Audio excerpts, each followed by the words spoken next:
Hablemos de la importancia del 10 de agosto de 1809 para la historia ecuatoriana.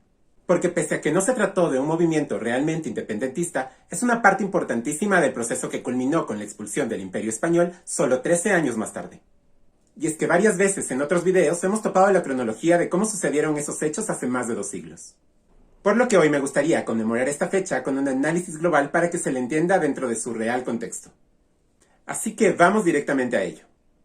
Empecemos diciendo que lo sucedido la madrugada del 10 de agosto de 1809 no constituyó un hecho aislado ni surgido de la nada, sino que fue el resultado de una serie de conversaciones de corriente ilustrada que venían desarrollándose desde 1791 con el aparecimiento de la Escuela de la Concordia en la Real Universidad Pública de Quito. Prueba de ello es que la gran mayoría de sus integrantes, con excepción del fundador Eugenio Espejo, que ya había fallecido, fueron quienes participarían en la asonada quiteña 17 años después. Asimismo, se debe recordar que las autoridades virreinales ya tenían vigilados a estos personajes, que la Nochebuena de 1808 se reunieron en la hacienda Chillo Compañía, del Marqués de Selvalegre, para conversar sobre la posibilidad de tomar el control del gobierno de la Presidencia y Real Audiencia de Quito. Y aunque en aquella ocasión desaparecieron misteriosamente los documentos incriminatorios y por ello quedaron libres, deja en evidencia que no se puede entender los sucesos posteriores de manera aislada. Lo sucedido aquella madrugada del 10 de agosto en la Casa del Sagrario, propiedad de Manuela Cañizares cerca al Palacio Real, es ya bien conocido. Desde la búsqueda de apoyo militar por el capitán Salinas, hasta la entereza de Cañizares, que retó a los temerosos varones del salón con su célebre frase: «Cobardes, hombres nacidos para la servidumbre, ¿de qué tenéis miedo? No hay tiempo que perder».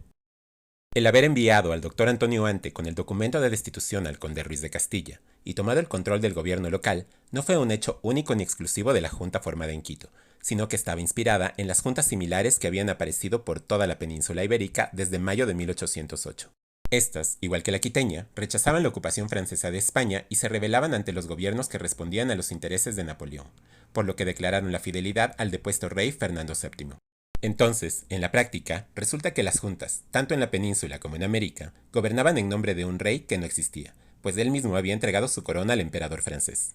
Este es el primer detalle a tomar en cuenta, pues la Junta de Quito y sus similares asumieron el control total de sus respectivas jurisdicciones sin tener que responder en realidad a los intereses de nadie más que ellas mismas, obteniendo, además, la oportunidad de asentar en los cargos públicos de mayor jerarquía a los mismos locales, quienes muy rara vez podían hacerlo, y con ello materializaron una serie de intereses políticos y económicos que no habrían podido alcanzar de otra forma. Y este es el segundo detalle importante a tomar en cuenta, pues cuando las autoridades legítimas retomaron el control, tanto Quito como otras ciudades en las que se habían formado juntas alrededor de América, ya no estaban dispuestas a renunciar a su propio autogobierno. Entonces, en el caso particular de Quito, cuando el conde Ruiz de Castilla retomó el gobierno de la Presidencia y Real Audiencia y ordenó la persecución de los miembros de la Junta de Agosto, fue quien empujó colina abajo la pequeña bola de nieve que se había formado en el caos anterior, y que solo rodaría para hacerse más y más grande.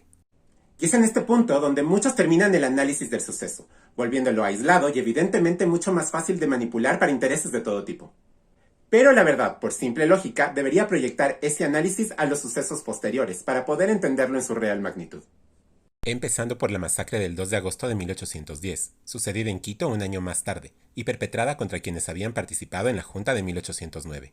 Evento que, con la pérdida aproximada del 1% de la población quiteña, terminó por enardecer a los habitantes contra las autoridades hispanas, y volcarlos de manera más decidida hacia la tesis de la independencia que había empezado a recorrer débilmente el continente desde finales del siglo XVIII. Pero esa misma masacre dejaría a la ciudad sin líderes que pudieran llevar a cabo la lucha desde Quito, tal como se evidenció en el primer intento realmente independentista de los territorios, con el aparecimiento del Estado de Quito que se formó con constitución propia entre 1811 y 1812.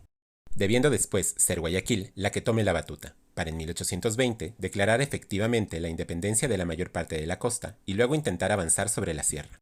Y aquí también es indudable que la masacre del 2 de agosto de 1810 causó la indignación de muchos guayaquileños que más tarde participarían de la independencia de su provincia, como Jacinto Bejarano y Vicente Rocafuerte, quienes habían perdido a su pariente Juan Pablo Arenas. Asimismo, lo sucedido en Quito entre 1809 y 1810 tendría influencia sobre José Joaquín de Olmedo, quien defendió el actuar de los insurgentes quiteños cuando participó como diputado por la audiencia ante las Cortes de Cádiz en el año 1812, y a quienes además les dedicó un poema.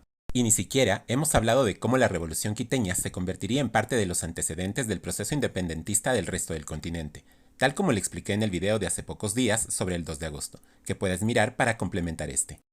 Entonces, los ecuatorianos debemos dejar de ver cada momento de nuestra historia como un evento aislado. Pues esa es precisamente la razón de que no entendamos cómo es que llegamos a cada uno de ellos. Así, la celebración del 10 de agosto como una de nuestras máximas fechas patrias es totalmente válida y legítima, pero siempre entendida como parte de un proceso mucho más grande con alcance y participación nacional. Y con esto ya conoces un poco más de la historia ecuatoriana, a través de uno de los sucesos más importantes y por tanto también más discutidos de nuestra historia. Déjame en los comentarios tu opinión, donde siempre hay una continuación del debate. Y conmigo nos vemos en un próximo video. Un saludo para todos.